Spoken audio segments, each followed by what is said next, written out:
ঢাকাসহ দেশের বিভিন্ন অঞ্চলে গত কয়েকদিন ধরে বজ্রসহ বৃষ্টি হচ্ছে। দেশের কোথাও কোথাও ভারী বর্ষণও দেখা গেছে। এছাড়া আগামী ৩ দিন উজানে ভারতের অংশেও ভারী বৃষ্টিপাতের আশঙ্কা রয়েছে। আর সে কারণে দেশের ১২ জেলার নিম্নাঞ্চল প্লাবিত হতে পারে বলে জানিয়েছে আবহাওয়া অধিদপ্তর।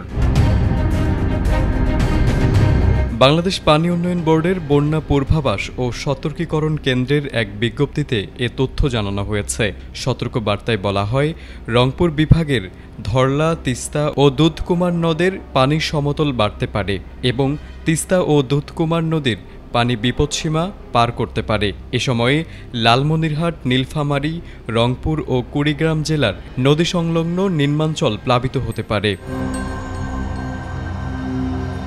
এছাড়া সিলেট ও ময়মনসিংহ বিভাগের সুরমা, কুশিয়ারা, সারিগুয়াইন, সোমেশ্বরী, জাদুকাটা ও ভোগাই কংস নদ নদীগুলোর পানি সতর্ক সীমায় প্রবাহিত হতে পারে। সিলেট, সুনামগঞ্জ, মৌলভীবাজার, ময়মনসিংহ, নেত্রকোনা ও শেরপুর জেলায় নদী সংলগ্ন নিম্নাঞ্চল সাময়িকভাবে প্লাবিত হতে পারে। ওয়ালটন এখন দেশের সীমানা পেরিয়ে পৌঁছে গিয়েছে ৫০টিরও বেশি দেশে।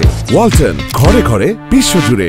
বিজ্ঞপ্তিতে আরও বলা হয়, চট্টগ্রাম বিভাগের মুহুরী, সিলোনিয়া, ফেনী ও হালদা নদীর পানি সতর্ক সীমায় প্রবাহিত হতে পারে এবং ফেনী ও চট্টগ্রাম জেলার নদী সংলগ্ন নিম্নাঞ্চলগুলো সাময়িকভাবে প্লাবিত হতে পারে।